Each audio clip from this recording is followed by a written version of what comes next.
Good evening, everybody. Welcome to the party. Ain't nothing but a run her party.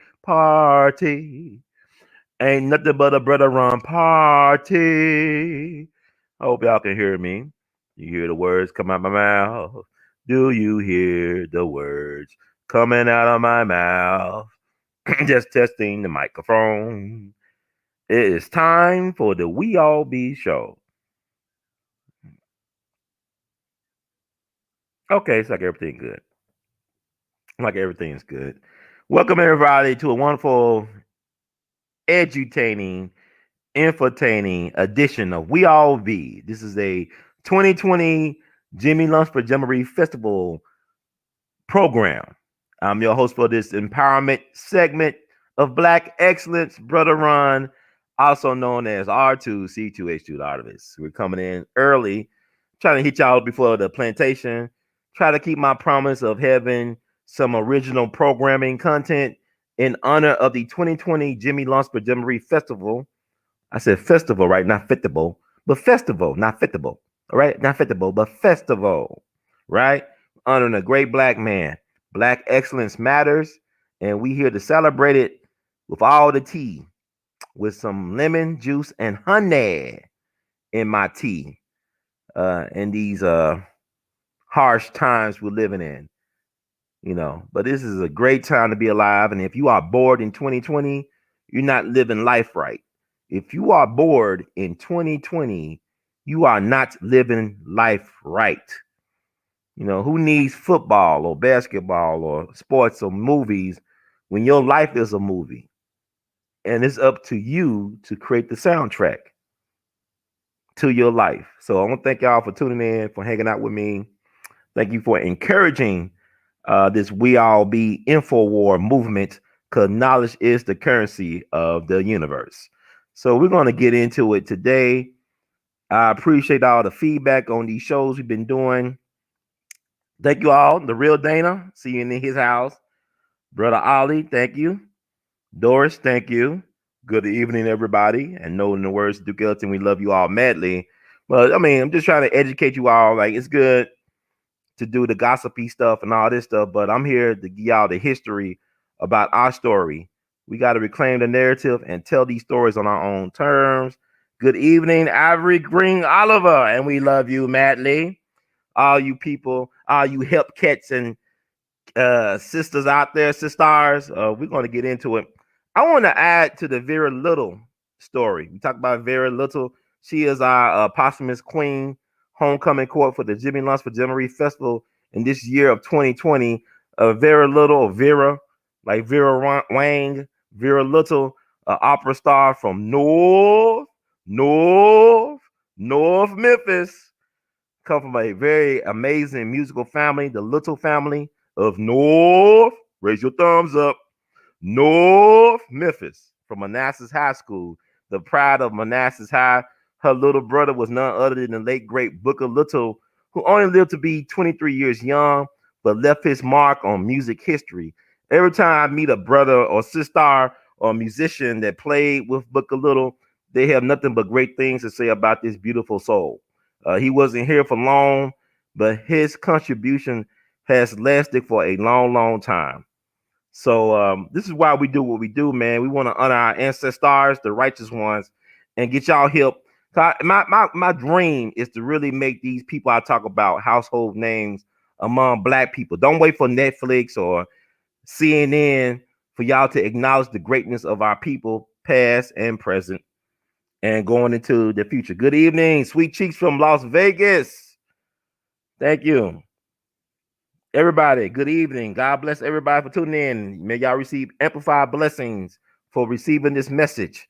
But let's get into Vera Little a little bit. We found her picture. She was the first ADOS, I guess, Black American singer to perform at the Vatican back in 1959 before Pope John the 23rd. She was at the Vatican April 4th, 1959. April 4th is a significant date in Black history. Of course, April 4th, 68. Dr. King get killed in Memphis, her hometown, April 4th, 1972. We lose the Right Reverend Representative Adam Clayton Powell Jr. April 4th, 2015, the shooting of Walter Scott in North Charleston. And so many things happen on April 4th. April 4th is also the birthday of the one and only Maya Angelou, who was dear friends of both Dr. King and Malcolm X. And like she said, it was hard for her to celebrate her birthday on April 4th because of what happened to her dear friend Martin on that date in 68. So, let me see. We're going to get into Vera Little because she was a very talented woman, multi-talented, because she was a poet and she wrote short stories. Very talented sister. And let me see. Let's see what I want to do. I'm always looking for information. You know, Vera Little. She actually died at the age of 83. She didn't make it to 84. Her birthday is in December, and she died in October of 2012. So she didn't make it all the way to the end, but she left her mark, right? So I also want to read something that she wrote. She used to write poetry. She actually published a book of her poems and short stories.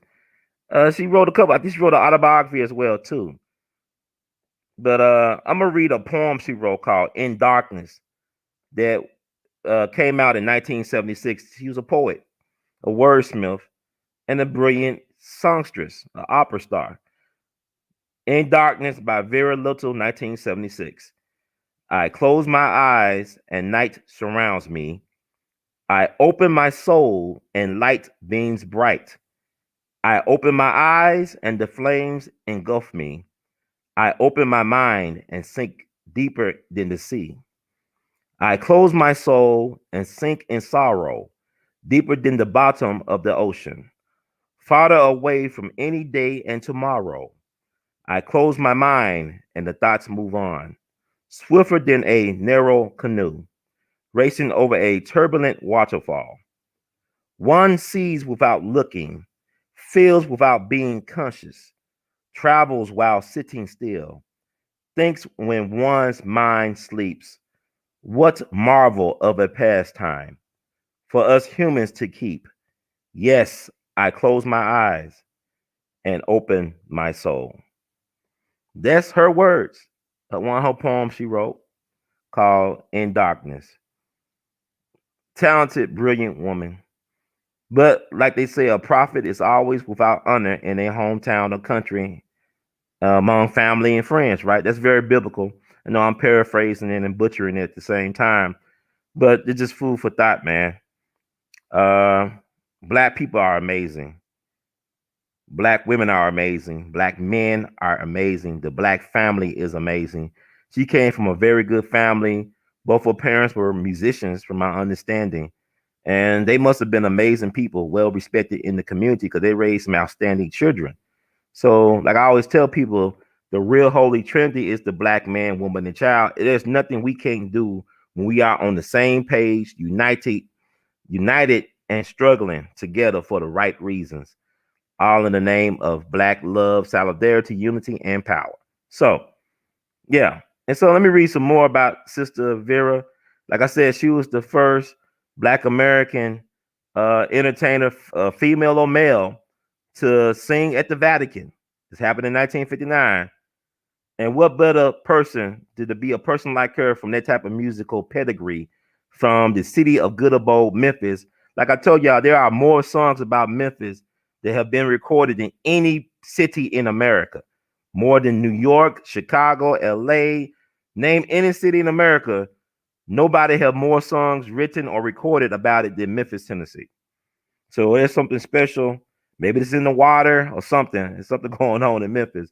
But a lot of Memphians don't know about it, which is very unfortunate. And that's why I do what I do. I'm not just like, people say, man, you just love Memphis. I love knowing about who we are as a people.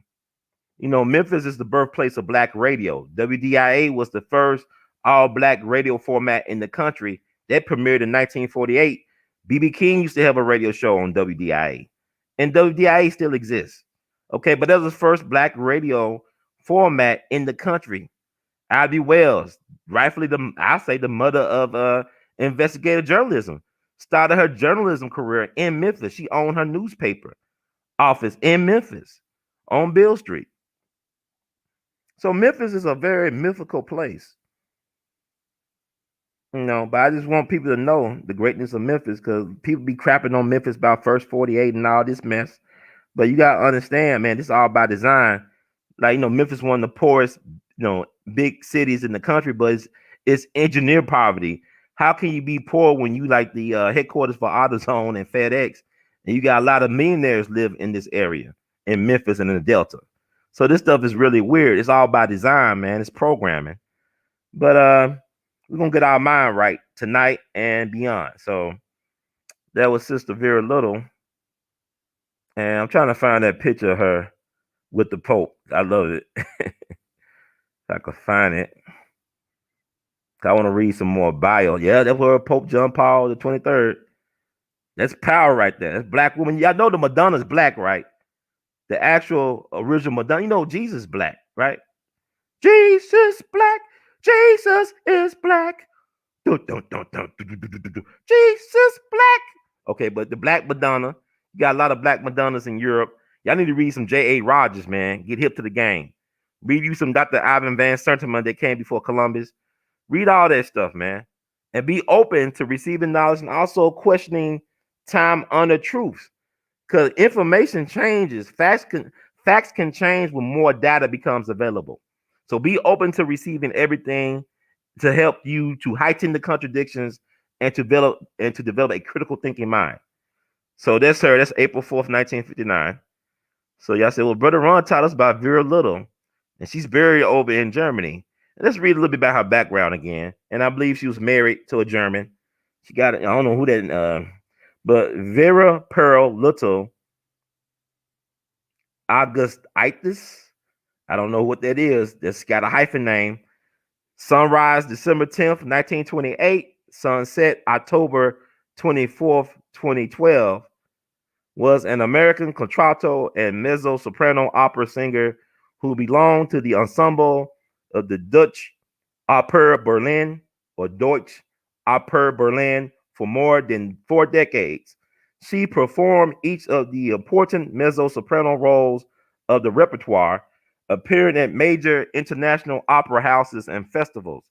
She took part in world premieres of operas by Hans Werner Henze in 1965, Der Jongleur in Berlin, and in 1966 died by Saarbrücken at the Salzburg Festival. I know I'm butchering stuff, but it is what it is. Little was born in Memphis, Tennessee. She won a Munich opera competition in 1950. After graduating from Talladega College in Alabama in 1952, she came to Paris to study with a Fulbright scholarship with Georges Jouat. She studied further in Rome, Copenhagen, and in Germany with Margaret Barwinkel and Richard Singleter.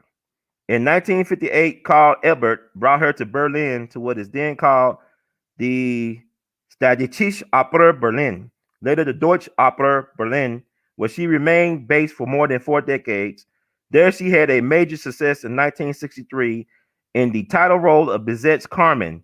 She took part in the 1965 world premiere of Hans Werner Henze's The Jongleur as Begonia. She was the first African-American singer to perform at the invitation of Vittorio Guidi in the Vatican before Pope John the 23rd, singing a Bach cantata in 1959, which made her internationally known. She appeared at the Salzburg Festival in 1966 in the world premiere of Hans's Die Bassarin. She recorded the role of Giovanna in Donizetti's Anna Bolena, conducted by Alberto Heredia in 1967, broadcast by which Duster Rundfunk. In 1970, she was awarded the title Kammersängerin. I don't know. I'm just mispronouncing stuff probably. After many negotiations and complications, She appeared in 1973 for the first time in her hometown of Memphis as Ulrika in Verdi's Un ballo en mascara. Besides music, she was interested in literature. She wrote poems, some of which were set to music by Boris Blocher. Some were translated by Hans Wasserschlager. In 1999, she published a memoir of her career. Little died in Berlin at the age of, says 84, but was she really 84? She was 83. So that's why, you can't believe everything you read. But I just want to give a little bit of more background on Vera Little, because I think she should be better known by Black people and by America. She made amazing contribution to the world. It kind of reminded me of little ways like Ira Aldridge, who had to leave New York back in the 1830s because he didn't want to wear blackface. Ira Aldridge, one of the greatest Shakespearean actors of all time. He was born a free man or a free person of color in New York City. He also was a star at the African Grove Theater. It's a black repertory theater up in New York back in the 1820s, and got burned down under questionable circumstances, from my understanding. And so when they were trying to bring the blackface on into American entertainment, he said, "Hell no, I must go." So he left America for Europe and became a superstar performing Shakespeare. That's Ira Aldridge. Look up Ira Aldridge. Take a look. It's all online. Can't be denied. Okay. Moving on. We almost 17 minutes into this thing. And I spent a lot of time talking about Lil Hardin Armstrong, to me, the first lady of jazz. She made Louis Armstrong into a superstar, but also she was a Memphian. She was born in Memphis, February 3rd, 1898. Her people is from Oxford, Mississippi, which is the home of Ole Miss, University of Mississippi. So that's once again that Mississippi connection. Something about Mississippi. A lot of great folks got connected to Mississippi. They come out of Mississippi, black and white, and all colors and points in between. Some great folks come out that state, the Magnolia State. So I'm going to talk about a little bit Lil Hardin Armstrong. We honored her last year as the posthumous queen of the 2019 Jimmy Lunsford Jamboree Festival. So she was honored, and I can't stop talking about this woman. She's one of my Black History dream girls. Her, Ida B. Wells Barnett, Ida Overton Walker, the queen of the cakewalk. If y'all don't know who she is, she was gorgeous. Look up Ida Overton Walker. And I'm talking more about her, I guess, this week, man. It's so much to talk about, man. But yeah, those are my Black History dream girls. Those are several of them. So I'm going to show y'all a little bit something about Lil Hardin Armstrong, and we'll come back right back, because we're going to talk about my grandma Britto. That's my paternal grandmother, who passed away at the age of 88 4 years ago. I had a near-death experience about 10 years ago, actually, I believe. I think about 10 years ago. And it was a voice called The Source that told me about myself. He told me I need to look into my family background on my grandma's side, my paternal grandma's side. So you got some interesting people that you are related to on that side of your family trees. So I'm gonna talk about Grandma Britto. We'll talk about Charlie Parker, and then before all that, let's get this tribute out the way for the one and only Lil Hardin Armstrong, who, in the word of Duke Ellington, is truly beyond category. To me, she's the mother of modern American music because she helped cultivate the career of Louis Daniel Armstrong, known to the world as Pops and Satchmo, man. So we'll get on with that and keep it moving. But thank y'all for supporting the We All Be platform, because viewers like you keep us going through donations, words of encouragement, things of that nature. Because it's hard out here for a truth teller and a person that cares. So thank y'all for sticking and riding with us, and We All Be. We could do this type of programming. Like, we like to do all the sensationalized stuff. Yeah, we help Judge Joe Brown on, Dr. Randy Short, and everybody else. But I like doing this stuff too, because this is like where you need to teach our people about our history. Because it shouldn't take no Netflix movie for us to get interest in our history. It shouldn't take no Netflix documentary for us to care about our people. We should be the ones doing the storytelling and the gatekeepers of our traditions and our cultures. We don't need no white validation. We don't need no white validation. Just need to be educated. I'm just making a crap on them. Okay. Without further ado, let's get into this tribute to Lil Hardin Armstrong. On We All Be.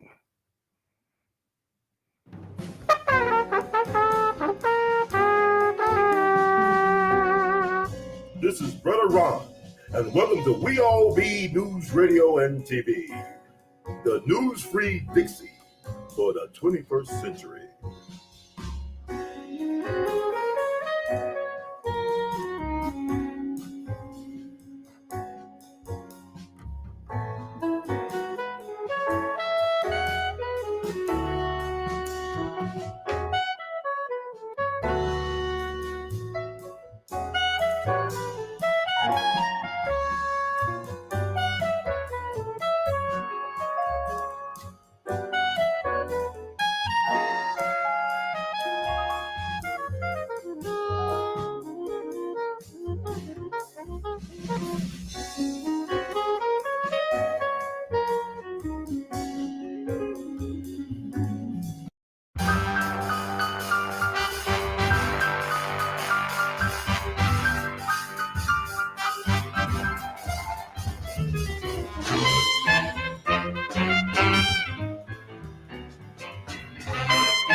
How could I possibly know?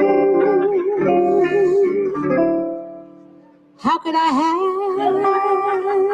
conceived that you'd hurt me so?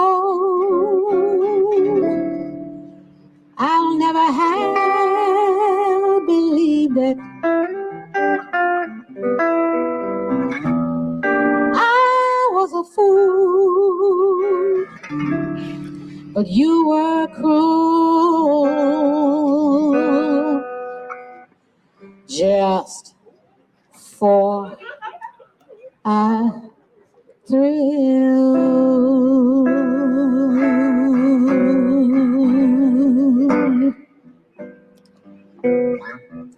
You changed the sunshine into rain just for a thrill. You made my whole life with pain. To me, you were pride and joy. Oh, but to you, I was merely a toy, a plaything you could toss around at will, just for a thrill.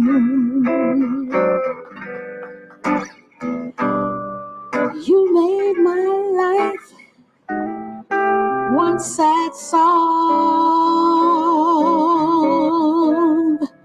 just for a thrill. You let me alone. Although you're free and having your fun, to me you're still the only one. For you make my heart stand still just for a thrill.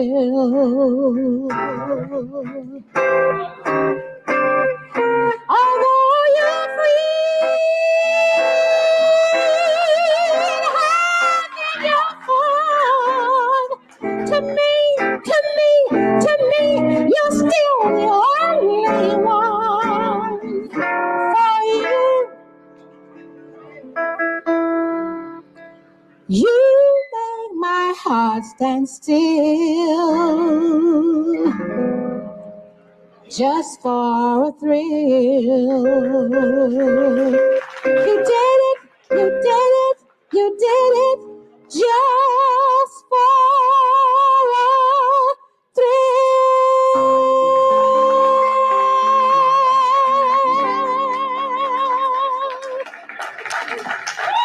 Thank you.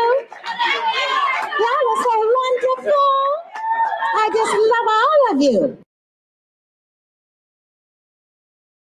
Well, of course, now I wasn't with the band when he first came because, you see, Joe had, as I said, he had been to California, came back and brought this Gonzalez, Britto Gonzalez. So when Louis came, Bertha was playing with him.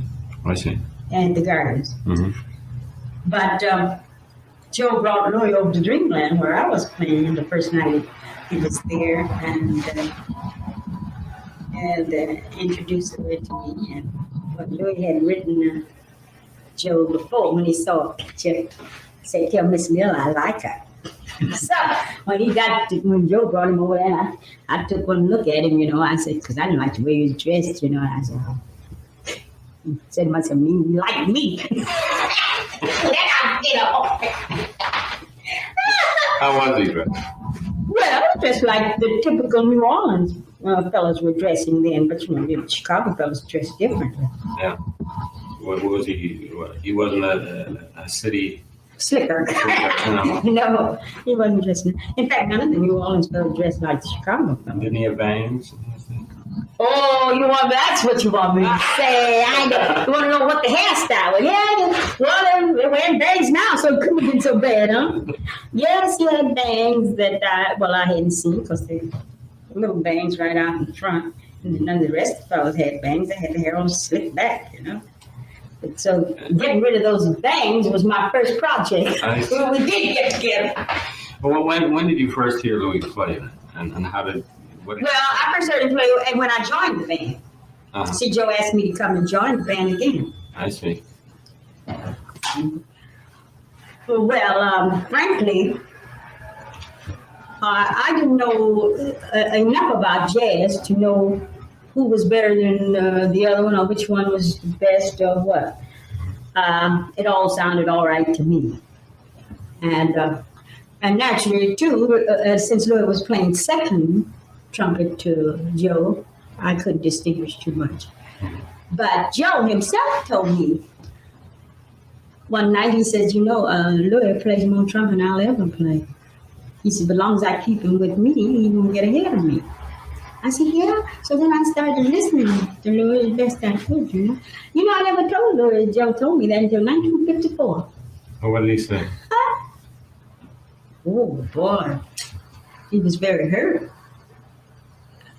Yeah, that was a big idol. Yeah, I didn't tell him then because Louis and I weren't sweethearts or anything. Joe just happened to tell me that. But when Louis and I started going together and got married, then I remember Joe telling me that. That's why I insisted on him quitting the band and going out and leaving Joe. Mm-hmm. No, I didn't tell Louis why, because if I'd said to Louis that Joe said you were better than this, he would have gone and asked Joe. Joe would have said, no, he didn't say it. I'd have been the bad one. Right. So I didn't say a thing, but I just started working on it.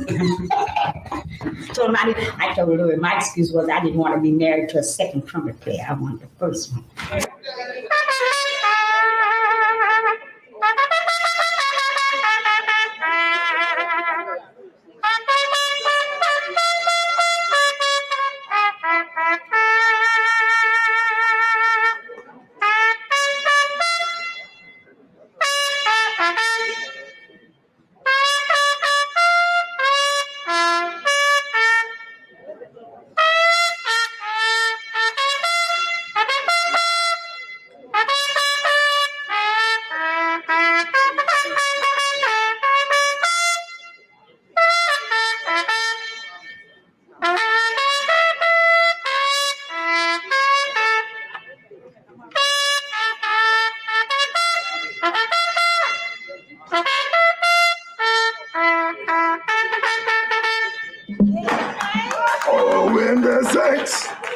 go marching in, oh yeah. Oh, when the saints go marching in, oh yeah, baby. Oh, I wanna be playing in the number. Oh, when the saints go marching in, oh yeah. That's all when them saints, oh yeah, baby. Go marching in, when them saints go marching in there. Oh, I want to be the number daddy. When old big fella call our number, oh yeah. When them saints come marching in with red beans and rice. Oh, yeah. All right, I made a fool of myself. Make a point. Lil Hardin Armstrong is the reason why we know about Louis Armstrong. Let me tell you the story. I finished, like I said, she moved to Chicago, right? She was a piano player for his mentor named King Oliver, one of the top brass cornet. This is not a trumpet, it's a cornet. It's over 100 years old. This is a 100-year-old cornet. You know, I got it because I'm an artist. I draw. I do artwork. This is Jimmy Lunsford, my interpretation of Jimmy Lunsford on my chest. A woman in art school about 20 years ago gave me this trumpet or cornet in exchange for a drawing. So I guess it was a good trade-off. But she was playing for King Oliver, his mentor in Chicago. When King Oliver called Louis Armstrong up from New Orleans, he was kind of like a country bumpkin. According to Lil Hardin Armstrong, he said he was little. He was anything but little. That boy he was so country. He had bangs in his hair. He had too tight clothes on. And there's a song called Tramp with Carla Thomas, one of our other honorees, and Otis Redding. Listen to the song Tramp. That's how she was describing Louis Armstrong when she first met him. But the thing about Louis Armstrong was the fact that one day, Lil was talking to her boss, King Oliver, his mentor.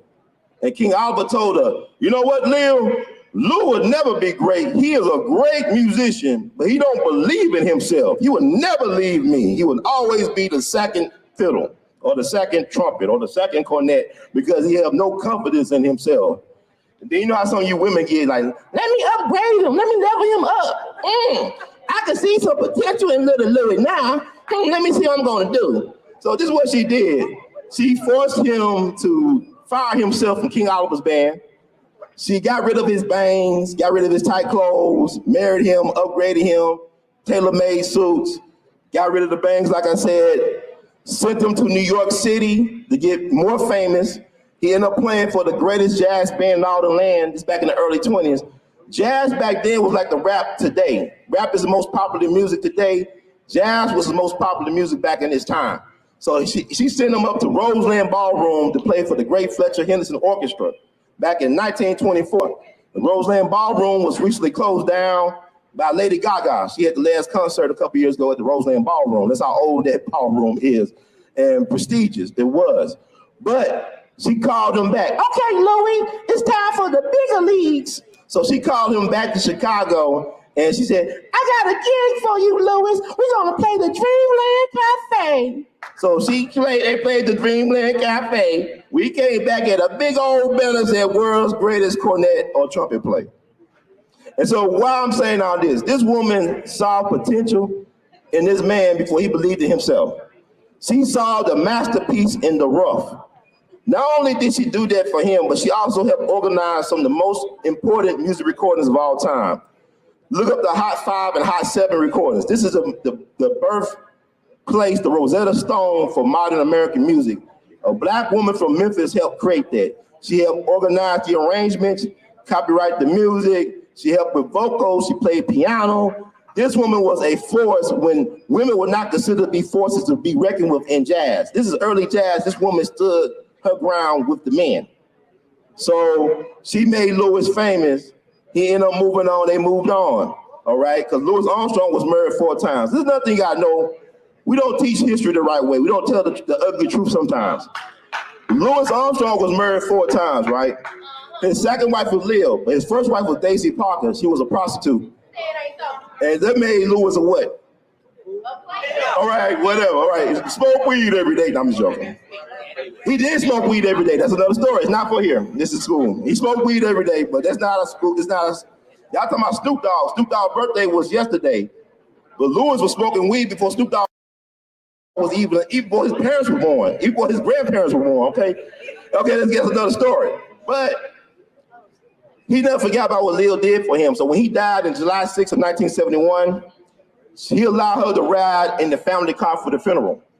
So on August 27, 1971, she was performing at a concert in Chicago. She performed the St. Louis Blues for Louis Armstrong on TV at the piano, and she died. There's several weeks after he died. So that's how close they was. But you talking about Beyonce and Jay-Z, this was the real Black Power music couple right there. Louis Armstrong and Lil Hardin Armstrong. So give a round of applause for the ancestors. Lil Hardin Armstrong.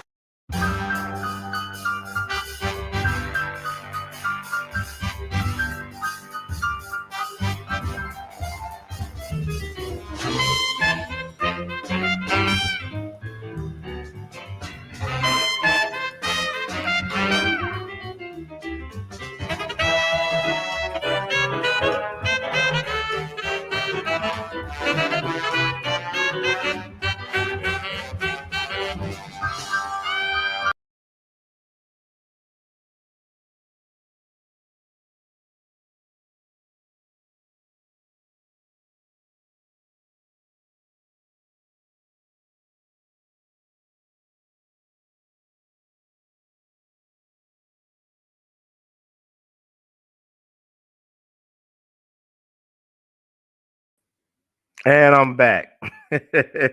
Yeah, that's my tribute we did to Lil Hardin Armstrong last year. She was the posthumous homecoming court queen for last year. Well deserved, I believe. One of the great women in Black history.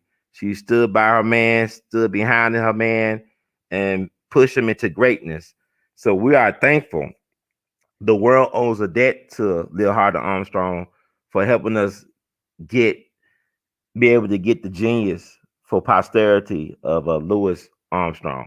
So we actually did that at the school. Shout out to Dr. John Bass on guitar, director of the Mike Curb Institute at Rhodes College, and also to the one and only, the truly beyond category, Sister Earlis Taylor. She was our homecoming court queen last year.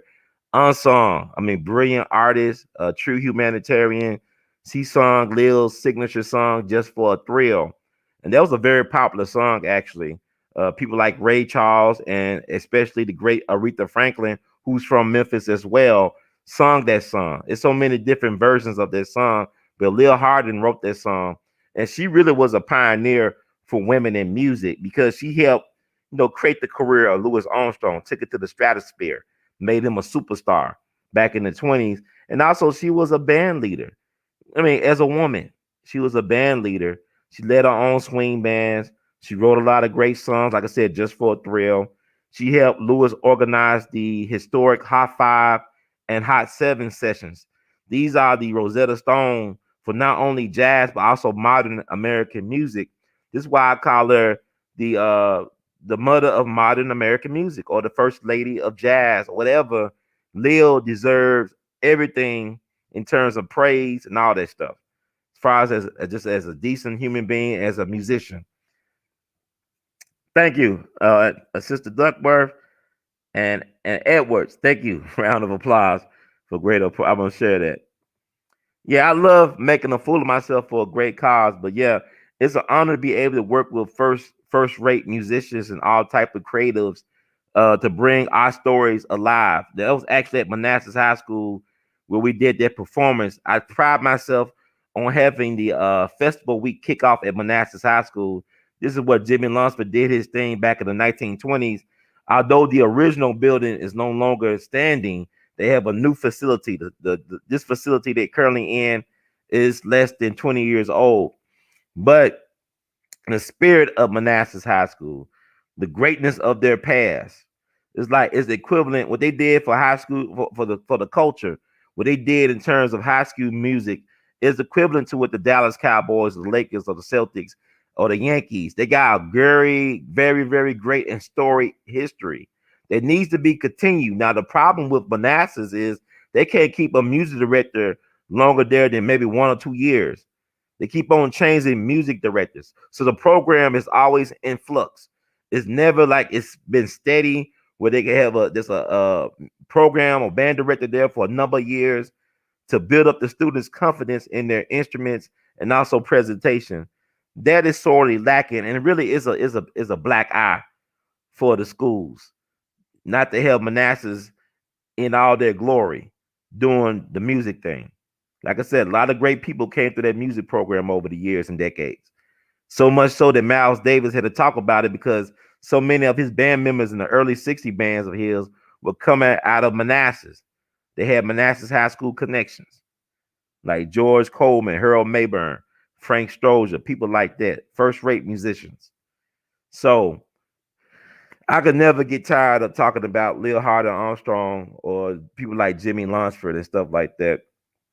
But thank y'all for receiving the information and for tuning in.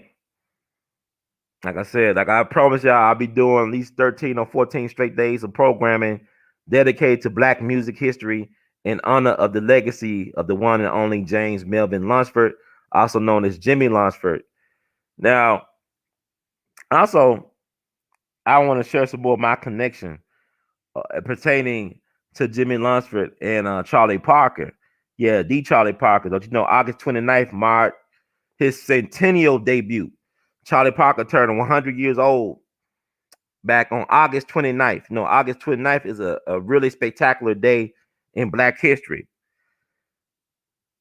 August 29th is also the birth date of Dinah Washington, the great Dinah Washington.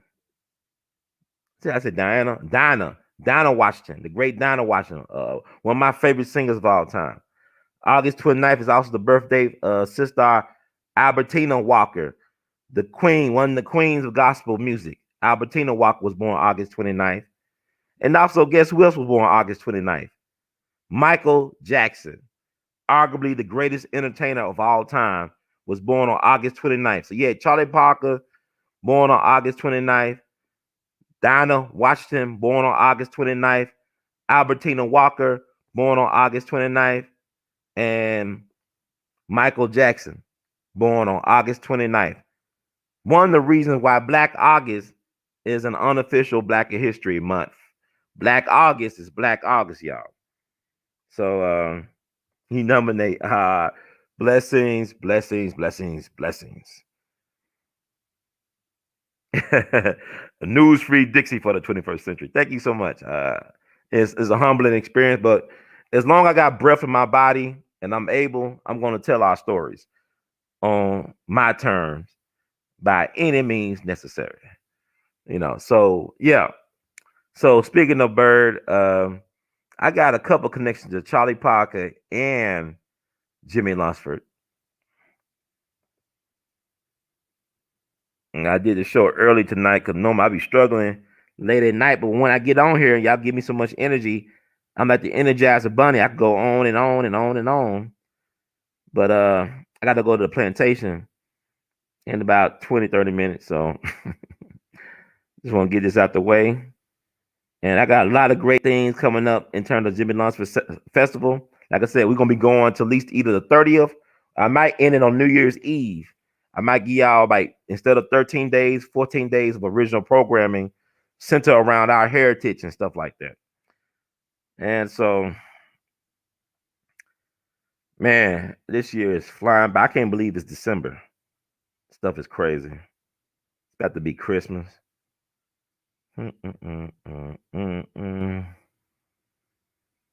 Man, but enjoy y'all family. Enjoy your time while you can. Like Baba Dick Gregory said, time's up. Recess time is over, man. These folks ain't playing with us, man. They serious. They are serious in here. They ain't playing, man. They are not playing with us.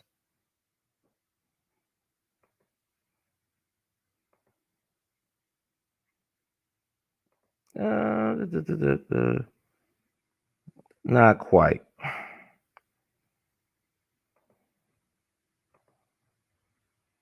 Yeah, man, but love on your people, man. Love on your people. Cause nothing is promised. I know I lost a lot of people this year. I didn't think about it. But I had lost a lot of people from COVID and from a lot of other stuff. I got people struggling right now.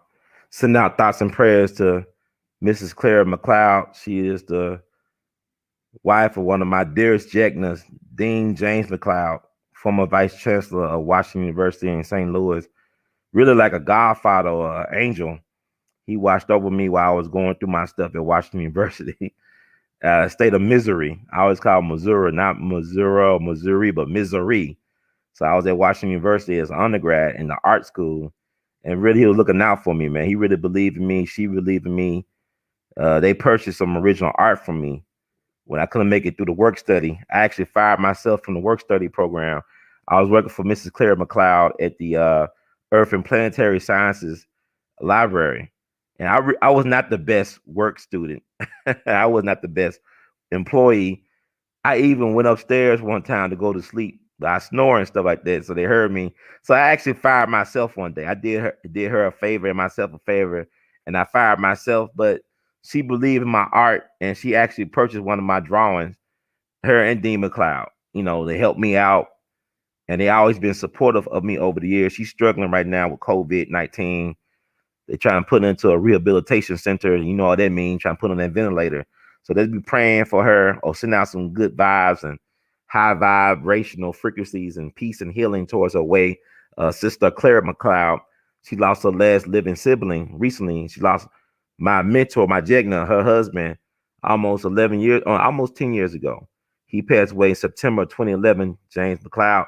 He passed away the same week of one of my art shows, The Most Known Unknown, my tribute to the 3-6 Mafia. I named my art show that because, like Memphis cats are interesting because we got a lot of influence. A lot of times people don't know our names. They know that, hey, that influence come from Memphis. Oh, Memphis guys got a lot of interesting way to do things. But a lot of times we don't get the credit that we deserve for being the real innovators and game changers. So he actually died the week of my art show opening in St. Louis. So it was crazy because I had my art show opening that Friday, and then I went to his funeral on Saturday. It was very surreal. So right now, his widow is struggling to send some thoughtful prayers and meditation her way. I hope she get well very soon. And we love her madly, as they say. So, man, there's a lot to deal with right now.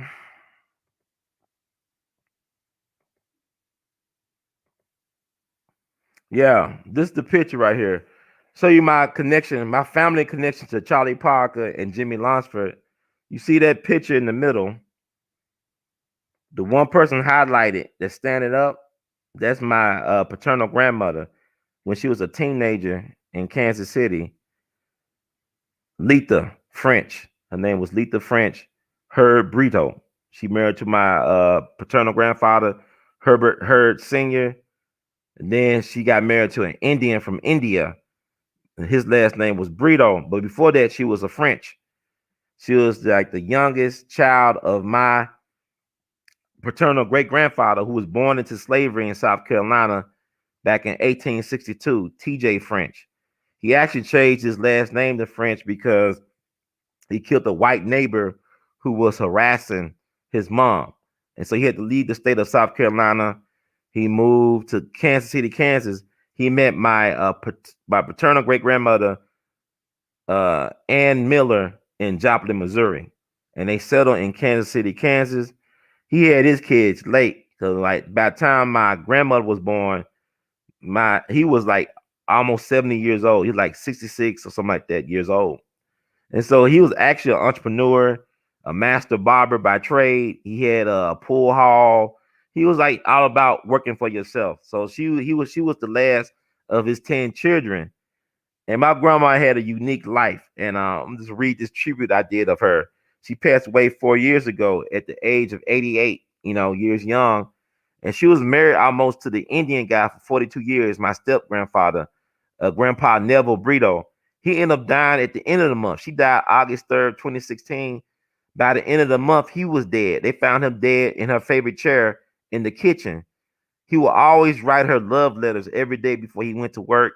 He was a college professor, a long-time educator. But this is, she had a unique life. She was married to my paternal grandfather for 20 years. He got killed on the job under questionable circumstances. He was a labor and union organizer, and a machine crushed him to death. But he had a premonition about his death.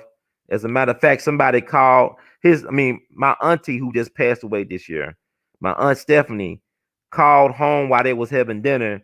She was told by a woman who called her at college that her father was dead. And he was sitting at the table eating dinner with the family. And my grandmother answered the phone and said, "Baby, your daddy ain't dead. He's right here eating dinner with us." Then my grandfather said something like, "Not yet." Like he said something very cryptic, "Not yet." The next thing you know, he died. He got killed. And the reason why I think he was murdered, one of the reasons why, because all his friends who worked with him on the job got promotions. And they told their wives not to speak with my grandmother anymore. Don't be friendly with her anymore. So, I don't know, man. It's strange. But the reason why I brought her up, because music is in my bones, man, because she used to sing in a choir in high school. And she's the one in the middle highlighted. And let me just read what I wrote about her, and then we can move on. My late paternal grandma, Letha Britto, led a very fascinating life and has an interesting family background narrative. In this photo, she is the 16-year-old girl highlighted with her high school choir group. My grandma hails from Jazz Med, Kansas City on the Kansas side and was the youngest of 10 children. She grew up during the Great Depression, but had a very rich life. The king of modern jazz and all-world music genius, Charlie Yardbird Parker, was a childhood friend of her older brothers, my great uncles. He used to play his music at their nightclubs and eat at their restaurants. I come from a long line of entrepreneurs and do-it-for-yourself Black folks. My grandma's father was one of the first Blacks in Kansas City to own substantial real estate and run thriving businesses in the Black community. My grandma's high school vocal group so impressed the great Jimmy Lunsford, the real king of swing, that they were chosen to be his opening act when he came to town with the most popular jazz and dance orchestra, the Jimmy Lunsford Orchestra, for African Americans nationally in the 1930s and 40s. I interviewed my grandma about her amazing experience, and her interview will be included in a documentary about Jimmy Lunsford that I am producing. My grandma lived to be 88 years old. 88 keys are in a piano. My grandma had music in her soul and bones and loved to dance until she couldn't no more. Also, I am related to the great Curtis Mayfield through her bloodline. More on that later. See how it works somewhere. We heart to you madly, Grandma Britto. Rest well, Jazz Angel. Jazz-liciously yours, your proud grandson. So, yeah. I can't make this up, man. Because Charlie Parker is from Kansas City, but his father's from Memphis. His father's from Memphis by the way of Clarksdale, Mississippi.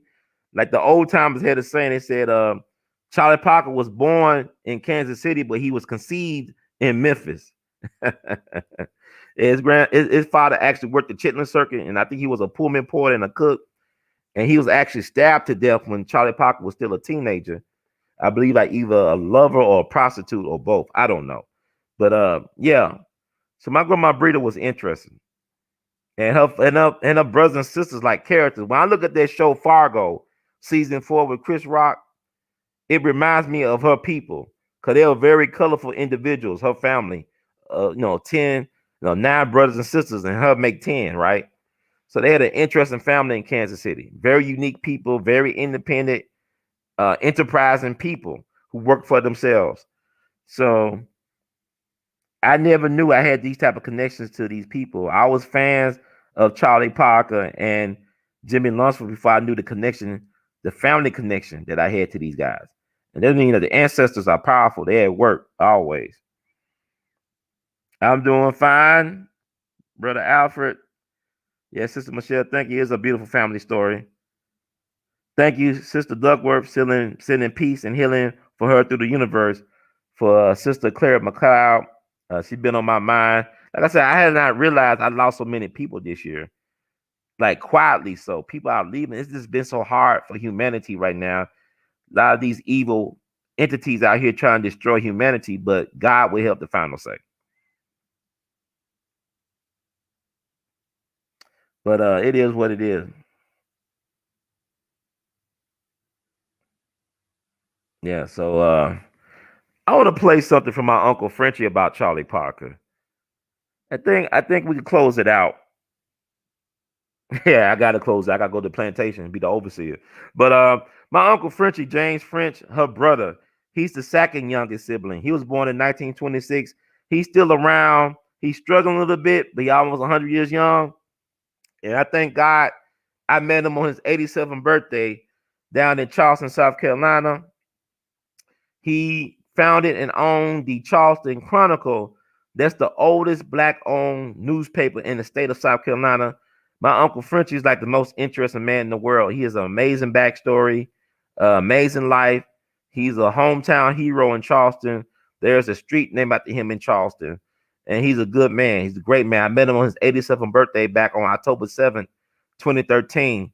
And I had a chance to sit down with him on several occasions since that time to get the background story on our family. And he shared with me some interesting insights about Charlie Parker, who I said before he was a neighbor. He grew up with my great uncles. He worked for my great uncles. And when my Aunt Tilly moved to Detroit, he would hang around her. My Aunt Tilly was an interesting woman. She used to run numbers for the Detroit mob. She was a numbers queen, a policy queen. That's the Ghetto Lottery. And she's worked for the Detroit mob. And her house was like a place for jazz musicians to get good food and good weed.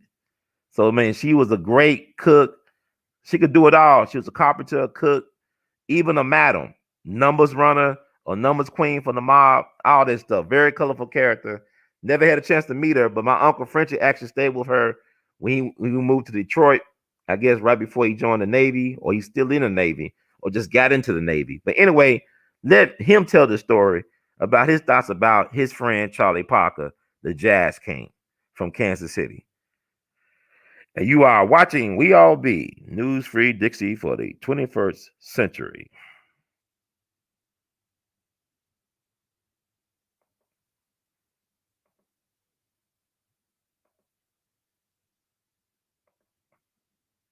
Mm-mm. I thank y'all for being very patient.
Why is this like? Is it strange to read about people that you interviewed? Or I mean, you grew up with Charlie Parker, but you see him in like now he's thinking about this jazz great. Did you see him being this great figure in music history? Or yeah, he deserves all he can earn as a respect as a musician. mm-hmm. As an individual, his reputation was a little always suspect because I know when I met him in after I left Kansas City, I was in Detroit, Mm-hmm. and they come down to had a gig down the Paradise Theater, and he recognized me. I was up front in my Navy uniform, Mm-hmm. And he was jamming up there, They didn't recognize me sitting down in that row car. He knew me from Kansas City, my brother's place. He stopped the show and introduced me and invited me up to the platform, the stage. Mm-hmm. And then he pulled out a pack of cigarettes and gave them to me. Now, I don't smoke, period, okay? Uh-huh. But I was a pack of marijuanas. Mm. And he started laughing like a fool. I gave him back his smokes. Mm-hmm. Mm-hmm. So it was one of those times. And what was the name of your brother's place in Kansas City where Charlie Parker used to eat at? What's the name of it? Yes, sir. It called it Frenchie. Frenchie, that's what his name, like Frenchie with IE at the end? Yeah. All right, cool. Yeah. And so it was like a restaurant and that's it? Restaurant, nightclub in the back. Okay. The musicians come and jam. Like Charlie Parker used to come and jam in Yeah, there? right. And they eat chitlins? Yeah. Okay. Was that his favorite dish from your brother's place? Well, that was the only place that he can go and hang and be himself. Really? And it was on 18th and Vine? No, that was in Kansas City, Kansas. Oh, Kansas City, Kansas. He was born in Kansas City, Kansas. Yeah, right, on called Fifth Street, 5th and Richmond, about 2 blocks from where we lived and had a home and raised up. Oh, wow.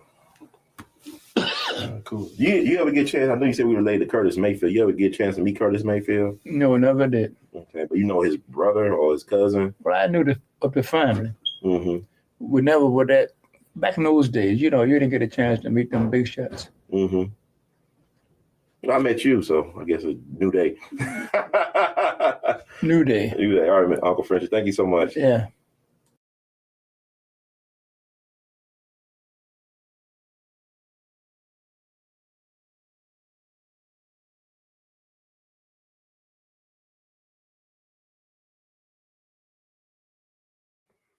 So that's my Uncle Fritchie. Please keep it in your thoughts and prayers. He had some health struggles recently, but I had a chance to interview him for a couple of hours to get that family history. And I'm glad I was able to take that trip to South Carolina to meet him finally on his 87th birthday. Fascinating man, legendary man. Is like, he had spaghetti dinner with Lucky Luciano over in Naples, Italy. He used to go clubbing with Ava Gardner and Ida Bricktop Smith over in Rome. He even had beers with Fidel Castro in Cuba. They had a bullfight in his honor at a town in Cuba. So, I mean, he's an interesting dude. Probably the most interesting man in the world. But, that would do it for this edition for the Jimmy Lunch with Jamboree Festival. I had to get it out early because I know I'd be struggling getting home after work trying to do these shows because I promise y'all at least 13 straight days of original content and programming and insight and analysis of not only the legacy of Jimmy Lunsford, but also our heritage as Black music heritage, culture, and history. And I don't know too many other platforms, now that I'm bragging, that does the type of work that I do, like as far as the range that we do, that we cover. All right. So I'm gonna pat myself on the back. Y'all pat yourself on the back, give yourself a round of applause, give myself a round of applause. Let me read the disclaimer and we get out of here. Thank you, family, for being patient and for receiving the words that's coming out of my mouth. So to get this disclaimer out the way. Disclaimer: the views expressed by hosts and guests on the We All Be TV platform are not the official views, opinions, beliefs, or perspectives of We All Be News or the We All Be Group Incorporated. We All Be News is an organization that thoroughly believes in supplementing the information narrative that is usually supplied by the corporate news entities with those viewpoints, expressions which may be marginalized or ignored for a plethora of reasons. We are about informing the general public on alternative perspectives as it relates to news and information and letting the general public be the ultimate judge in deciding on how to use said information. Informed citizens are responsible citizens. Thank you for your support. I think y'all heard all that. I want to thank y'all. And also, I want to thank everybody, not only listen, but also gave donations or donations. Thank you, King Bernard, for giving out a donation. Thank you so much, brother, for being consistent and being a supporter.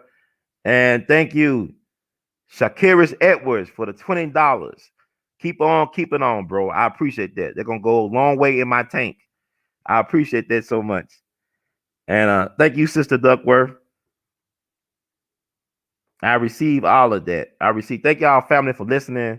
Know that the best is yet to come. More content is on the way without delay. So if you like the words from Brother Herd, please subscribe to the channel. We All Be TV YouTube being funny with the subscribers. I don't know what to make of it. But the views are going up. That's a great thing. More eyes and ears are opening up to what we're doing at We All Be TV. I'm thankful for those things, man. So I want to thank y'all for helping me out, for giving of your time, your energy, and of your money to making this cause a worthwhile one. And know that the best is yet to come. You guys, cash out your support, of course, at Cash App $R2C2H2, Google Pay, PayPal, R2C2H2 at gmail.com, Vimo at R2C2H2. You can also Zelle your support at R2C2H2 at gmail.com or 901-299-4355. You go buy Artivist art to wear. This is my shirt, a Charlie Parker, Bird Lives. Go down below the description box to that Teespring shelf, R2C2H2's place. Some of our latest designs, creations. You can buy and hang up Artivist art, R2C2H2.com. So thank you, family, so much for your patience, your time, your blessings, your love, your support, your encouragement. In the words of Duke Ellington, we love you madly. Keep on producing and pushing. And we are out of here. Yay, yay. One love.